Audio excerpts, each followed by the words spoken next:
berubah menjadi batu. Mau dengar cerita lengkap dari ikannya tidak? Dengerin ikannya baik-baik ya. Alkisah pada zaman dahulu, hiduplah sepasang suami istri yang tinggal di dekat sungai Pananyaru. Mereka hidup dengan cara berladang, berburu, dan menangkap ikan. Sang suami bernama Tempekol, sedangkan sang istri bernama Lenyung. Mereka sudah memiliki anak perempuan yang dinamakan Linsak. Beberapa tahun kemudian, Bu Lenyun melahirkan anak laki-laki yang memiliki pusat menonjol. Karena hal itulah ia menamainya Bujang, yang artinya pusat menonjol. Saat musim berladang, Pak Tempekol selalu pergi ke ladang. Ia tak lupa mencari hasil hutan seperti rotan, damar yang jatuh, dan sarang lebah yang sudah ditinggalkan. Ia tak lupa mencari buah-buahan. Di sungai, ia memasang bubu. Saat musim banjir, ia memasang ambe. Namun, sudah beberapa hari ini, Pak Tempekol tidak mendapatkan hasil apapun dari buruan maupun ikan dari bubunya. Mereka tidak mempunyai laut sama sekali. Linsak mengajak Bujal ke sungai. Bujal, ikut tidak ke sungai? Kata Linsak mengajak Bujal. Ikut, kata Bujal. Bujal bertugas memegang tempat ikan, sedangkan Linsak mencari ikan. Mereka sangat beruntung karena belum musim kemarau, air di sungai sangat rendah yang membuat mereka mendapatkan banyak ikan. Tiba-tiba mereka mendapatkan ikan cencelubang. Dek, cepat ke sini, kakak dapat ikan cencelubang. Mana kak? Yeay, ikan cencelubang. Nanti malam kita makan ikan, kata Bujal. Iya dek, kakak masukkan ya. Tak bisakah ikan cencelubang itu menggigit pusat Bujal yang sangat menonjol. Aduh kak, tolong, lepaskan ikan ini, kata Bujal sambil ketakutan. Ikan cencelubang, kata kakaknya menertawainya. Tolonglah Kak Linsak, lepaskan ikan ini,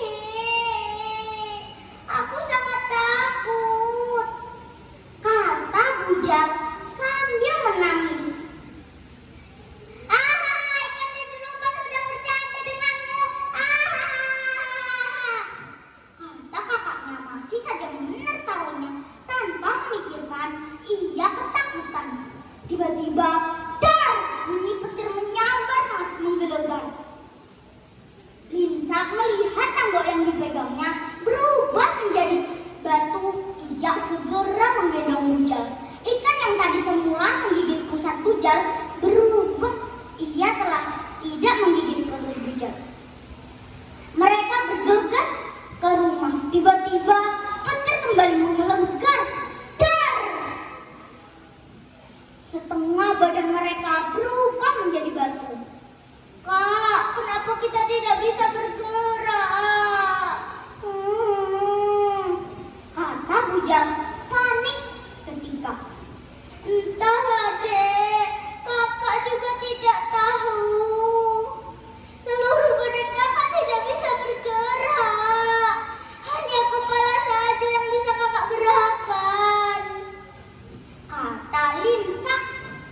Bagaimana ini kak? Seketika Bujal kepanikan.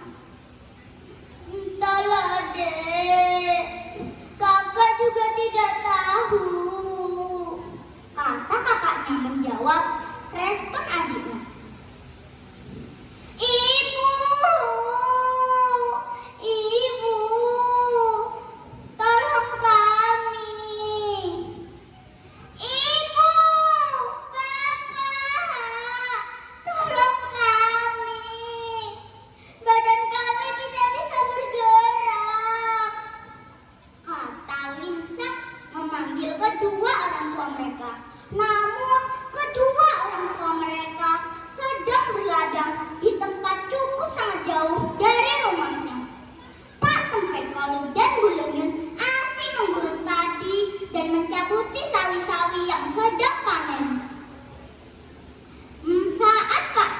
Pekol dan Bulenyen pulang, betapa kagetnya mereka melihat kedua anak mereka tidak ada di rumah.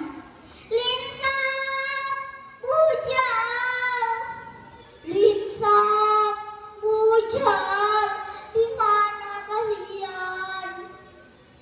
Kata ibu bapak mereka memanggil kedua anak mereka. Namun sudah lama mereka memanggil kedua anak mereka, namun tidak ada sautan. Bulenyen memikirkan tangga yang biasanya di dinding, namun tidak ada. Ia segera memberitahu bapak. Bapak, kayaknya anak kita sedang di sungai mencari ikan. Kata Bulenyen memanggil bapak. Pak Tempekol dan Bulenyen segera menuju sungai sambil tak henti memanggil kedua anak mereka. Linsa, Bujal, di mana kalian? Samar-samar Linsa dan Bujal mendengar suara mereka. Namun suara mereka telah habis karena dari tadi mereka memanggil ibu bapak mereka. Saat Pak Tempekol dan Bulenyen sampai di sungai, betapa kagetnya mereka melihat kedua anak mereka berubah menjadi batu. Ya ampun anakku, kenapa kalian bisa begini? Kata ibunya. Ibu, maafkan Linsa. Linsa telah menertawakan ikan cincin lubang yang tadi menggigit pusat Bujal. Mendengar hal itu, ibu bapak mereka hanya bisa mendoakannya. Oh, dua tanah di pucuk, tolonglah anak kami, bantulah anak kami seperti semula, tolonglah, kata ibunya. Tiba-tiba petir kembali menggelegar. Dar! Petir itu kembali menyambar Linsa dan Bujal. Ibu bapak mereka yang di sana menutup telinga dan memejamkan mata. Saat petir itu usai, betapa kagetnya mereka melihat kedua anak mereka telah berubah menjadi batu. Linsa yang sedang menggendong Bujal. Sekian cerita dari Kania. Pesan dari cerita ini adalah kita tidak boleh